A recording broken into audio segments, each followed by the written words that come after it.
Got the surgical gloves and a couple of things that look like syringes. Happy that must birthday! Mean, that's right. Someone's turning a new year. That's right. You've met Dr. Heidi Rootes on our show before. She is a naturopathic physician, and allergy season is, guess what, just around the corner. We're going to talk about prevention and all sorts of natural stuff you could do to make yourself feel better when you're sneezing and itchy, watery eyes. How are you? Good, good. Now, one of the main tenets of your belief and the way that you practice is this idea of prevention, right? Is it possible to prevent allergies as you get into the season? Absolutely. Depending on how severe your allergies are, it depends on how much earlier you have to start preventing. So we're February already. It's getting a little bit late. So you have to have sort of a game plan in place if you suffer from, I know my wife has, I think it's birch and alder or something. Yeah, so she still has some time. Yeah, okay. So what are the most common allergies in the springtime? Grass is a huge one. Yeah, my mom Pollens has are a huge one. And really, it doesn't matter what you're allergic to because it's not the allergen. You can't get rid of the allergen. It's going to be out there. It's about protecting your body and preventing your body from reacting to the allergen. So let's talk about what we can do. What have we got here? Okay, so your biggest means of prevention is finding out what your body is reacting to on a day-to-day basis, decreasing your body's reactivity, and so that you go into allergy season being as strong as you possibly can. So there's several things that we're doing on a daily basis that's creating more inflammation in our body. The more inflamed we are, the more our immune system's already reactive. And the more susceptible you are to having a really strong reaction. So where do we start then? Finding out finding out what you're reacting to sort of on a day-to-day. So one of the big ones is food. We react to food on all different levels. Some people react immediately with an anaphylactic type reaction. You see a lot of people with eggs, peanut allergies where they have fish. Food. Yeah, fish is a big one, shellfish. And what is this little So this is a food test. It's just a sample of a food test. This is a delayed onset reactivity. So this is the kind of person that reacts and they have things like eczema, they have things like, itchy skin, they have headaches, they have digestive problems, bloating, gas. And what that is a sign that your digestive system or that your body's not in balance. You've got a lot of inflammation going on. And is this just one blood test? This is one blood test. It's really simple. It's just a finger prick.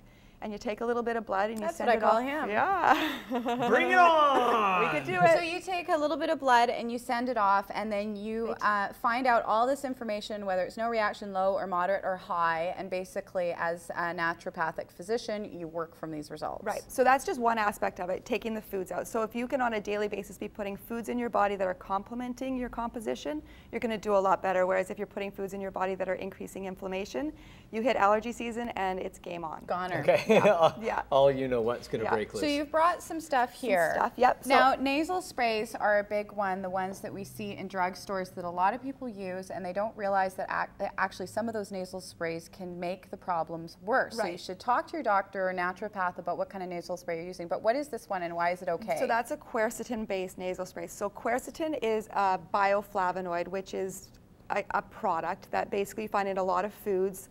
Leafy green vegetables, all of the bright vegetables like oranges, peppers, anything that's red, anything that's yellow, anything that's orange.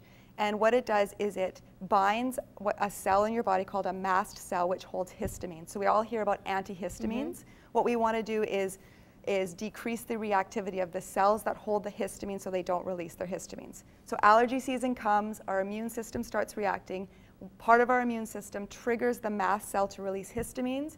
Our eyes get itchy, our nose starts to run, we get all the symptoms. So if we can stop that reactivity, then we're going to suffer a little bit less. Boy, I always thought that science was for witches, but apparently I'm wrong. You can use it in everyday life. Well, you don't know me that well. Exactly. Oh, it may be. Okay, you brought on the cod liver oil last time. I'm seeing the main ingredient here of the essential fatty acid formula is fish oil. Yeah. Why is it so good for us? It's a massive anti-inflammatory. So it's going to help decrease that whole systemic inflammation in the body. It's going to help with the gut. It's going to help with the immune system. It's going to help people suffering from joint pain, but that's another topic for another day. And once again, this is all that idea of preparation, getting your body in the best shape it can possibly be. So supporting your immune system so it's not overreacting and it's not underreacting. So it's just at a nice balanced, ready to go level.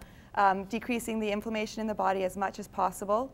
And then if you do get any symptoms, knowing what kind of things you can do without suppressing just support the body. So I think it's, you know, you were talking about the nasal spray sometimes in the drugstores. What they do is they block the mucous membranes from actually producing, so you're suppressing the symptoms. And then once you stop, your body's going to go, What do they call that? They call that rebound or something? Or I've heard that term Is before, it the true? Because rebound. I've had eye allergies a couple of years, and my doctor said throw out all that drugstore stuff and don't use it, because once you stop, your eyes will do the same thing. Is that true? Yeah, your eyes. And same thing with a lot of the nasal sprays. Once you stop using them and allergy season's over, you get a rebound effect, so your nose runs all year long. So Oh, talk to your doctor. no. Well, that sounds Okay, healthy. what's this and why is this here? I brought this so that I could talk a little bit about a nasal lavage. So when you do get some symptoms, so we talked a little bit about prevention, but if we're going to talk about treatment, so for some reason you didn't watch the show and you didn't get to see some things that you could do to It's prevent. unbelievable, because everyone in Vancouver watches this. Well, yeah, that one person that, you know, all of a sudden you've got some symptoms, some things that you can do. You can start using something like a nasal spray that has something like quercetin and bromelain in it that's going to help decrease the inflammation. Flush out your nose?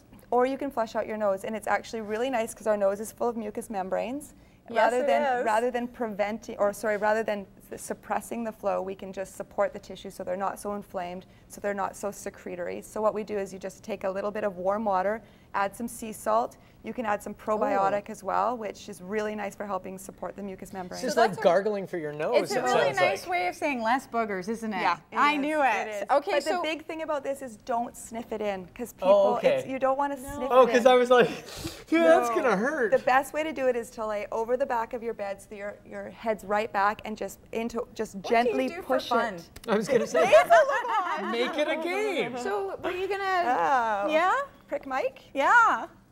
Sure. Mike, you're having a big birthday coming up. You're used to Yes, You've had these apparently. gloves Now Oh, come so on. you've heard about my birthday. I'm going to let you go over here and watch.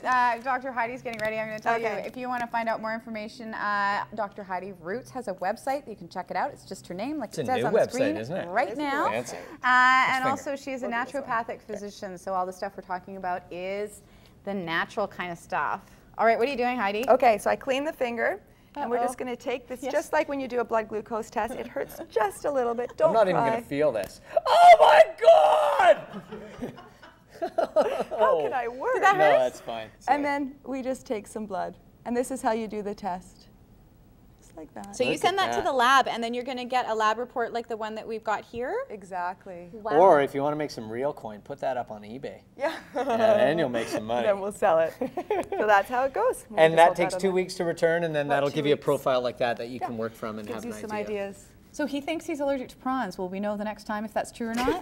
Find out. Or we can just feed him a prawn and see what happens. Yes, you can go to drheidiroots.com to find out more information. If you want to get one of these done, you can visit Dr. Heidi. We're going to take a quick break.